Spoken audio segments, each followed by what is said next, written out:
पोहे म्हटलं की मुलं खायला कंटाळाच करतात. डब्यामध्ये द्या किंवा नाश्त्यासाठी. पण डब्यामध्ये देताना जर पोह्यांपासून असा पदार्थ बनवून जर त्यांना दिला तर ते अगदीच आवडीने खातील. कमी तेलात तयार होणारा असा हा पदार्थ ज्यासाठी कोणतंही जास्तीचं साहित्य लागत नाही आणि बनवायला फक्त 5 मिनिटं लागतात. मग चला बनवूया आजची ही रेसिपी. पण त्याआधी तुम्ही जर चॅनलवर नवीन असाल तर चॅनलला सबस्क्राईब जरूर करा. यासाठी इथे मी 1 मोठी वाटी उरलेले पोहे घेतलेले आहेत. जसे आपण नाश्त्यासाठी पोहे बनवतो तेच पोहे आहेत. यामध्ये एक बारीक चिरलेला कांदा घालायचा, अर्धा चमचा चिली फ्लेक्स, अर्धा चमचा ओरेगानो किंवा मग मिक्स हर्बसुद्धा वापरू शकता. त्यानंतर यामध्ये मीठ घालायचं आहे चवीनुसार, कारण पोह्यांमध्ये सुद्धा मीठ आहे. भरपूर बारीक चिरलेली कोथिंबीर, 3 मध्यम आकाराचे उकडलेले बटाटे किसून घालायचे. तुम्हाला आवडत असेल तर किसलेला गाजर, बीट आणि थोडीशी पालकाची भाजी बारीक चिरून घालायची. चिली फ्लेक्स आणि ऑर्गॅनो वापरायचं नसेल तर थोडासा गरम मसाला आणि अर्धा चमचा चाट मसाला तुम्ही यामध्ये घालू शकता. आता हे व्यवस्थित मिक्स करून घ्यायचं. या मिश्रणामध्ये कोणतंही पीठ वापरण्याची अजिबात गरज नाही. बटाटा आणि पोह्यांचं हे मिश्रण व्यवस्थित तयार होतं. बटाट्यामुळे छान बाइंडिंगसुद्धा येतं.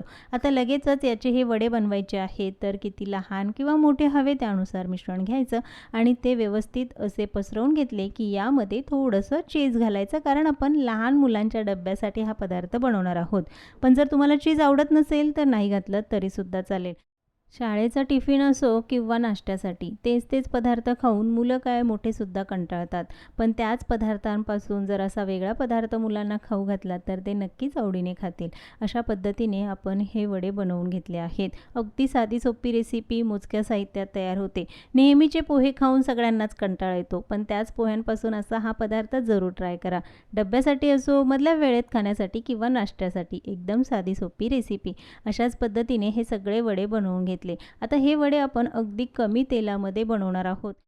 पण जर तुम्हाला डीप फ्राय करून खायचे असतील तर त्यासाठी बेसनचं बॅटर किंवा मैद्याचं बॅटर बनवून आपण जसे बटाटा वडे तळतो तसेच तळून घ्यायचे आहेत. पण आज आपण अगदी कमी तेलामध्ये तरीसुद्धा एकदम खमंग हे वडे लागतात. त्यासाठी अप्पे पात्र घ्यायचं, त्यामध्ये फक्त 2 चमचे तेल घालायचं. पात्र चांगलं गरम झालं की मग यामध्ये हे वडे ठेवायचे. तुमच्याकडे जर एअर फ्रायर असेल तर त्यामध्ये सुद्धा हे वडे बनवू शकता. गॅस मध्यम आचेवर ठेवायचा आणि सगळे वडे छान असे सोनेरी रंग येईपर्यंत भाजून घ्यायचे आहे. भाजताना घाई गडबड अजिबात करू नका. कमी तेलात जरी बनवलेले असतील पण खायला सुद्धा तितकेच चविष्ट लागतात. एका बाजूने व्यवस्थित ते भाजले गेले की मगच दुसऱ्या बाजूने पलटवून घ्यायचे आणि अशाच पद्धतीने सगळ्या बाजूने मस्त असा सोनेरी रंग आला, आतून एकदम सॉफ्ट आणि वरतून छान असे कुरकुरीत हे वडे खायलाही तितकेच चविष्ट लागतात. असा पदार्थ जर मुलांना खाऊ घातला तर ते अगदीच आवडीने खातील. नेहमी पोहे, उपमा खाऊन कंटाळा येतो. नाश्त्यासाठी म्हणा किंवा डब्यासाठी एकदम झटपट साधी सोपी ही रेसिपी. रोज मुलांच्या डब्यामध्ये नवीन काय पदार्थ द्यायचा, खरं तर ही प्रत्येक आईची तारेवरची कसरत असते. पण तेच पदार्थ वापरून जर नवीन असे पदार्थ बनवून मुलांना खाऊ घातले तर ते सुद्धा अगदी आवडीने खातील आणि डब्बासुद्धा पूर्ण संपलेला असेल. तर आजचा हा झटपट साधा सोपा नाश्त्याचा डब्याचा पदार्थ तुम्हाला कसा वाटला कमेंट्समध्ये जरूर सांगा. अशाच नवनवीन रेसिपी बघण्यासाठी चॅनलला सबस्क्राईब मात्र जरूर करा. पुन्हा भेटूया एका नवीन रेसिपीसोबत.